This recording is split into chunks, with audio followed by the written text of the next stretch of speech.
Hello, everyone. I'm Ellen, And I'm Alyssa. and today we have a special guest. My name is Kirsten. I am a first year at Scripps College, and I'm from Seattle, Washington. And right now, I'm planning on probably dual majoring in biology and FGSS, which is feminist gender and sexuality studies. And I'm on the pre-med track. Whoa, you're doing a lot. That's so awesome. It's exciting. It's definitely a mouthful explaining it. I'm curious, were you planning on dual majoring before, or did you kind of choose to add on FGSS after the intro class that we took?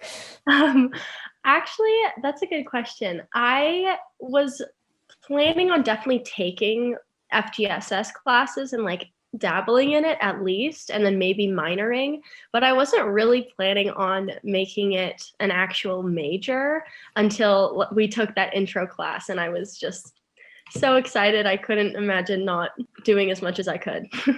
That is amazing. Look at you finding new things, realizing what you want. Okay, well, this is 2024 Our Story, the podcast where we talk about Scripps in 2021 now, I guess. We used to say 2020. And our experiences as first years. And today, Alyssa, what are we going to be talking about? We're going to be talking about Zoom fatigue, since I think it's been basically a year since everybody has been online, for us freshmen right now in college, probably ending our senior year online and doing our first semester online. And now we're not halfway through the second semester, but we're getting there. But just being online for so long and being on Zoom for so many hours, just kind of talking about that and the experience that we've all had being on Zoom. Yeah. So my first question for you guys, because I feel like this sets the stage, is how long do you think you spend on Zoom every day, or on an average school day? On Zoom, I would probably say, because I have a decent number of 3-hour classes, that on an average day, I could probably get up to 4.5 hours on Zoom just for in class. How many 3-hour classes do you have? I have 3. Did you take 3-hour classes? Well, one of them is a lab. That's 3 hours. Oh, okay. That's still, oh my goodness. Yeah. Wow. That's a lot. I only have one lab, which is 3 hours, and already it's hard to focus for that long. So I applaud you for being able to do that much. That's insane. Yeah, exactly. It's not easy, that's for sure. How about you, Alyssa? Do you know?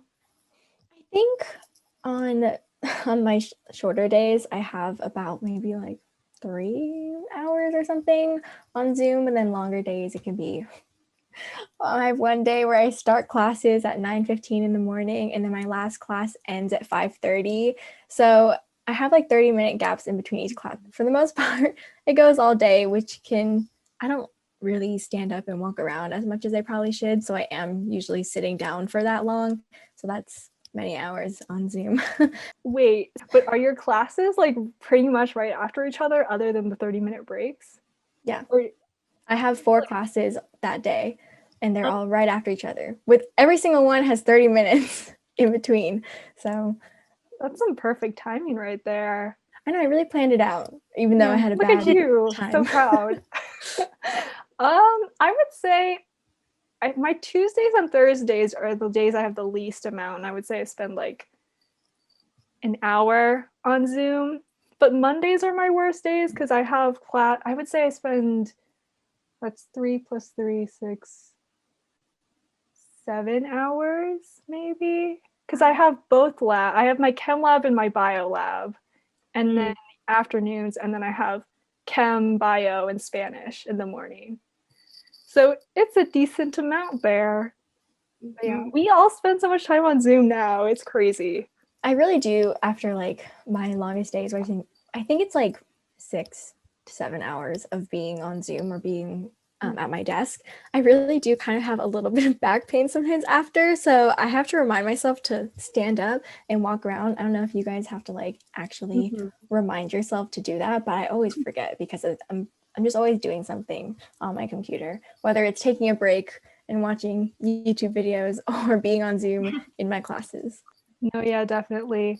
The only reason I've been walking around now is because I'm trying to do the Tiernan Fieldhouse Fit Scripps challenge, and this month is like you walk 40 miles. So I've been like trying to get up and walk so I can get my Jamba Juice gift card. I am very motivated by free stuff, if you can't tell. Yeah. Well, you you kept signing up for things in the beginning that I didn't even know you could sign up for, just to like get free stuff shipped to your house. You know, but if it's gonna be there, I'm gonna take it. that's smart. That's smart. Kirsten, have you signed up for any like bonding exercises where they give you free stuff? I haven't, but now I really want to. Kirsten, I will add you to my email list of things that I'm sending Alyssa to do for free. Please do. I would love that. But yeah, okay, so Kirsten, how do you feel about being online first and having classes online? I mean, it's definitely not ideal. I would much rather get to be in person. Yeah, I think that it's definitely a bummer being online. It's certainly not the way that I want to be spending my first year, and definitely not the way that I learn best. But I think that realistically, it's probably the safer and more responsible decision on behalf of our college. So for that, I am glad that, you know, our college is making the right decision for its students and its staff and the community. And so I do appreciate that. It's still a bit of a bummer. Yeah, definitely. And you had mentioned that it wasn't like the best way for you to learn. Do you think that having last semester online, you've learned new techniques to help you, or or professors have developed new ways to help better teach online this semester at least? Yeah, I think so. I think that everybody is adjusting more a little bit to being online. I think that, yeah, teachers have gotten more used to the online format. I know I've gotten a little bit more used to the online format. It was kind of nice having last semester to go off of and kind of having those like tools and an understanding of what it would be like going into it this semester. So in that way, it's definitely nice to have had experience being online before.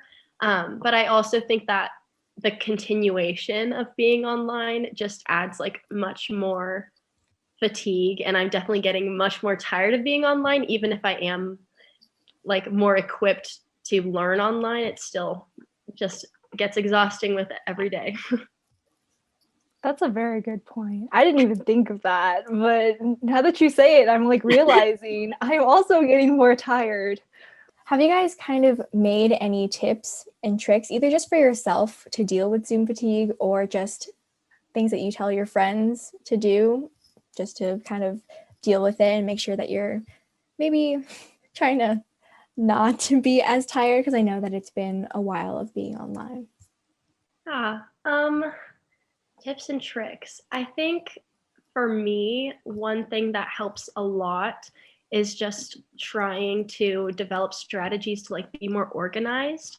So like using a planner and like making like little spreadsheets or whatever to just stay organized has been really helpful for me, because like with the online format, like if one email goes to my junk mail or something like that, or I just don't read part of it or something like that happens, you can miss a whole assignment because it's all online.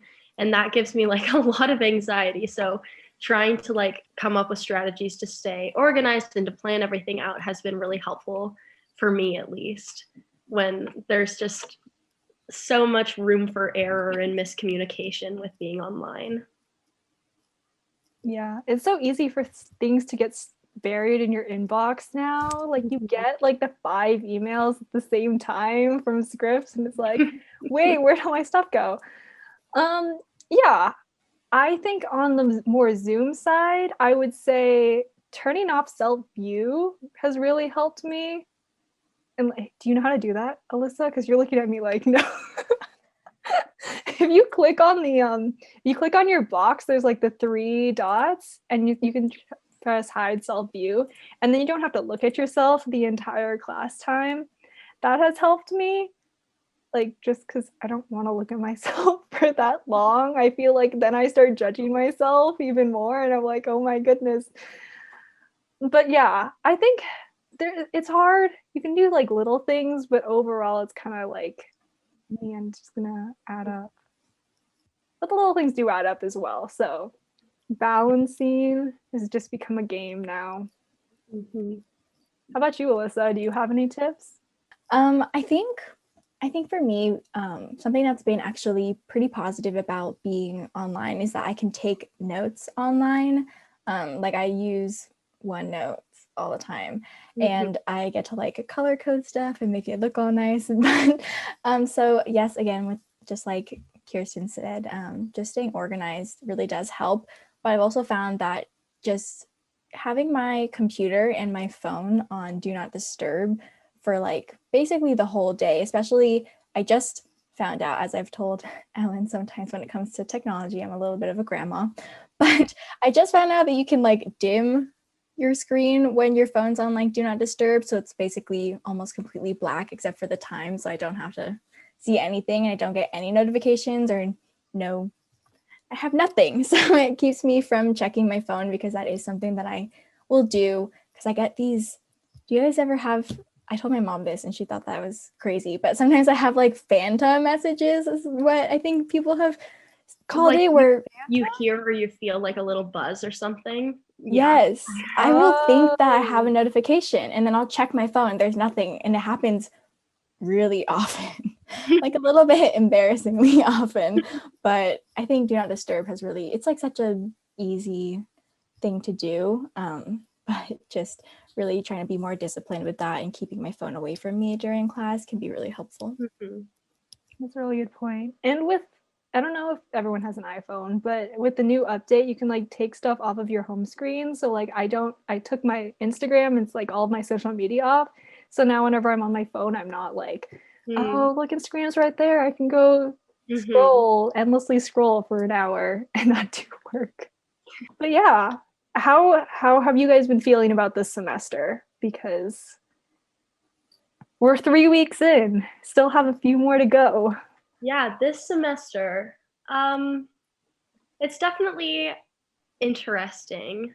I think like I'm enjoying my classes, and I am enjoying meeting new people and meeting my professors, and in that way, I definitely am enjoying it. But I'm experiencing like a very new feeling of just like being exhausted and like almost kind of unmotivated, which is like not something that I've really experienced before. Like, but like this semester, just like being online again and like being on Zoom all day and all of that, it's definitely like it's been a not a super fun experience, I guess. Like I've always like kind of prided myself on being really on top of it and being really motivated, and I'm still totally like keeping up with everything. It just feels like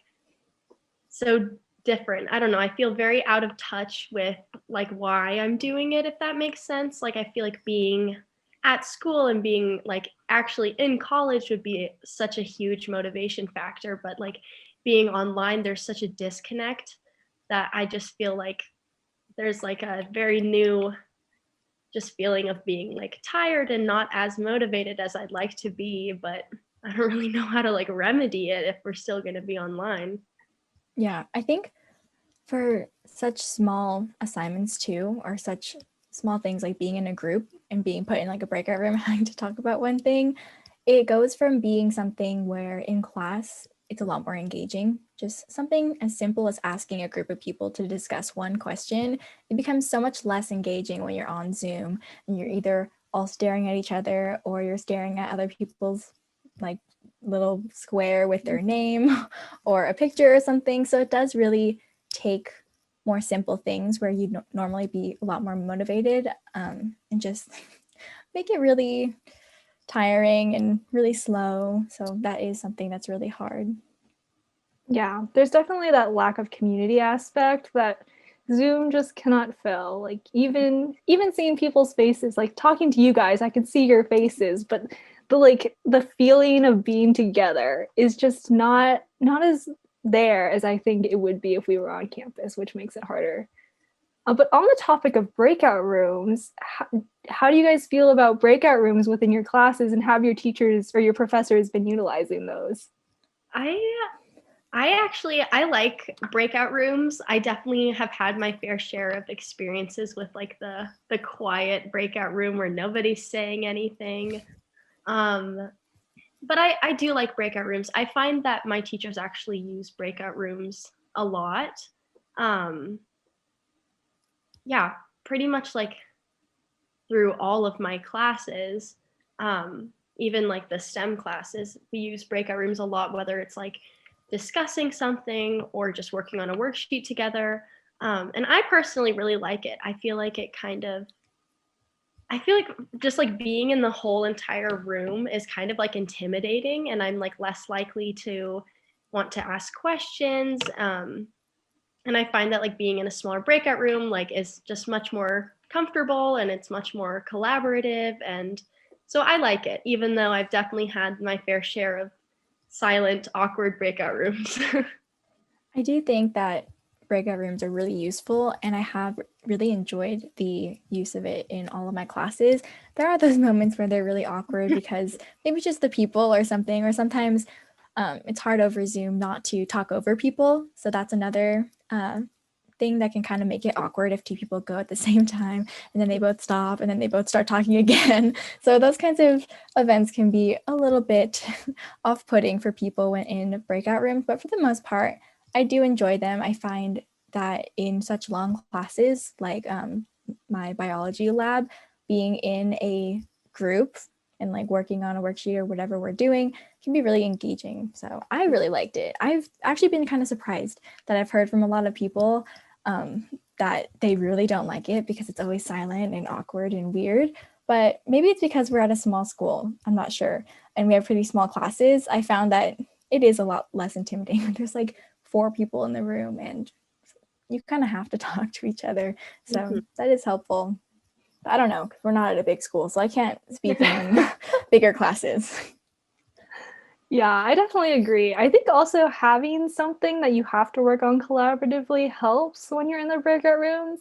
Like my chem class, we don't like you don't technically have to work together, but like forcing yourselves to work together is what makes it work. I think, sorry, just like really quickly, kind of building off of your comment on STEM classes, especially when it comes to breakout rooms, I've found that I think it's kind of interesting to look at my biology class. I mean, I'm in the same biology class as you, Kirsten, but it is my biggest class because it has like, I think 40 something people, 45 maybe people in it. So the breakout rooms, they are pretty small still, but I found that those are the most quiet for me for some reason. I'm not sure if it's because there's so many people and I don't know. But I think when you have to do those kinds of problems, like those worksheets, I know that one day we were given like a certain amount of problems to do on our own. My group did not work together at all. I think I felt so bad. This one girl, she had a question and she asked it, and I had no idea what the answer was. So I didn't really say anything because I really didn't know how to respond. But it was completely silent after she asked the question. And it's just so awkward and kind of heartbreaking to look at somebody where they're trying to like ease the tension of a breakout room and then it's just completely silent after. So it's okay. Somebody said something after a while, but that moment was just really surprising to me, I think. And I don't know. In those moments, I can understand why people don't always like breakout rooms, but all my other classes seem to be fine. How many people are in your breakout rooms for your bio class? Not lab, right? Maybe 5? 5? Yeah. Yeah, I think. Are they always the same, or do they switch them up? No, it's different each time. Oh, interesting. My bio class, it's the same. It's 3 of us. It's the same three of us every time. Interesting. I don't know if I would prefer that. I'm unsure because I do think that having like the same people can sometimes be helpful because you get used to them. Like in my biology lab, I have the same couple people in my group now every single time, and that's been really fun since I've gotten to know them a lot better. But from the previous silent breakout rooms in our biology class, I'm unsure how that would work. Yeah. Yeah, it is kind of nice when the breakout rooms are consistent, just so that you can get to know your peers a little bit better and you're a little bit more comfortable so you can work together and ask questions. And that's definitely nice. But yeah, I haven't had that experience with the bio class. Have you guys found that you've been able to make more friends online through those breakout rooms? More than I think we would have without the breakout rooms. But I don't know, it still feels, it feels like it kind of takes a long time in the online format of being in the same breakout room, and then you kind of have to like make the extra effort to like get in touch with them personally, like via their phone number or via social media or something like that. You definitely have to kind of put in a little bit more effort if you actually want to make a connection, because it just doesn't really happen that organically online. Yeah, I think Ellen and I talked about that a little bit previously, that it is really hard. The meeting people part is not hard, but the staying in contact with people is pretty difficult. What? I don't know the solution though, so I haven't gotten there. Yeah. I mean, you actually have to go in. You either stalk them on Instagram, find them, and then follow them and see if they'll accept you, or you like ask them and they could be like no, and then you're sad. You know, we've been talking about how much like we don't really appreciate Zoom and like being online, but I definitely would like to say that like I'm still like very grateful to be going to Scripps, for like many reasons. I think that, like Alyssa said, the small class size makes a huge difference, and I feel very lucky that if I'm going to be online, that I at least have small classes and lots of, you know, attention from the professors and like the ability to ask questions whenever I need to. Um, but I've also found that like even though we're online and it's much harder to make connections, that everybody has been so nice, and like I've really liked all of my professors, and I've really gotten along super well with all of the people in my classes. And I'm just, even though we're only getting like a tiny sliver of what Scripps is, I'm still like so glad that I decided to go to Scripps, and I'm still definitely like falling in love with Scripps even though we're truly not getting the full experience. So yeah, I'm just like, I definitely want to still be grateful and appreciate what we do have, even though it is online and it's definitely not ideal by any means. That was beautiful. I Really just like to say was. that. I know. I was going, oh my goodness. I'm not trying to be like preachy or anything, but I definitely, I do really enjoy Scripps. I'm very glad that I decided to come here instead of anywhere else. It still feels like the right decision, even though we're online. Yeah, I've been thinking a little bit about what next year will be like as sophomores, which is already crazy to think about. But you already kind of get a feel for the community, even though we're not on campus, which is, I think, is pretty amazing for a school to be able to do that, to be able to kind of give you the feeling of what it would be like to be on campus and with everybody. The people are just amazing so far. So I definitely agree. I mean, I've already gotten to meet you guys and so many great people. So even though you guys didn't go, or we all didn't go to the club fair, have you guys been involved in clubs and organizations, and how has that kind of gone? First semester, I was just like, with being online for the first time, I was like having a hard time wanting to motivate myself to like be in contact with clubs, especially because I thought we were going to be on campus this semester and then I could do it more easily.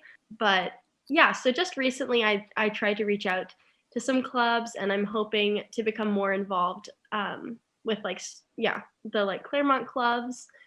But I did get like one position that I'm super excited about with the birthing project, which is like I'm like a volunteer / like Claremont ambassador. I don't really know exactly what the title is, but it is like it's a global organization, but they have like a Claremont chapter. I reached out to them a couple weeks ago and I secured that, and it was so amazing. So I'm super excited about that, and that makes me feel like very good about the situation. But yeah. That's super interesting. I mean, I don't really know that much about, did you call it the birthing project? Mm-hmm. But can you tell us a little bit more about it? I'm interested to hear.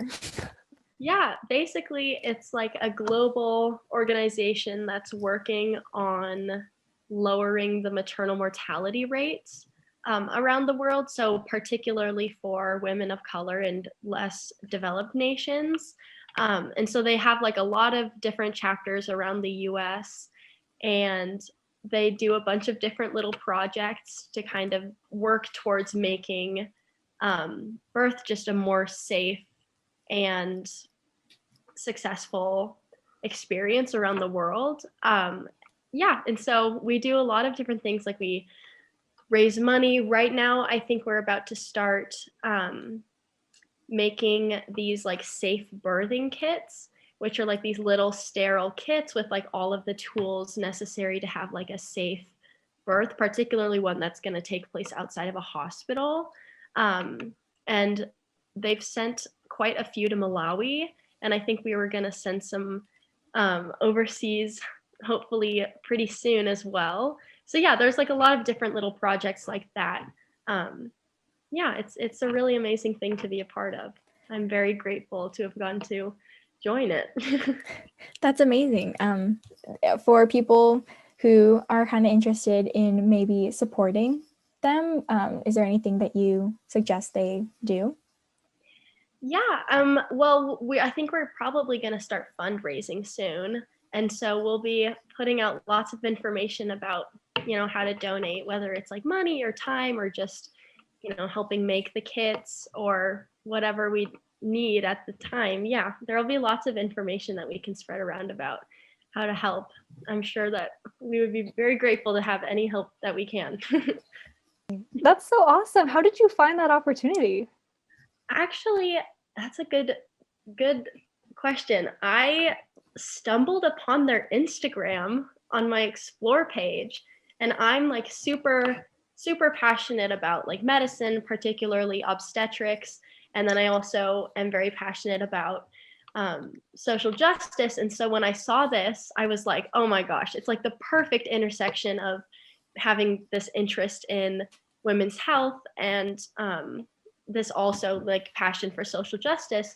And so when I saw it and I saw that it was like, it had a Claremont chapter, it was almost like too good to be true. So I basically like immediately I like DM'd them. I was like, how can I get involved? And they put me in contact with some other people who go to the Claremont schools who are involved. And then I had like a Zoom with the founder, which was absolutely incredible. I was so like blown away by that.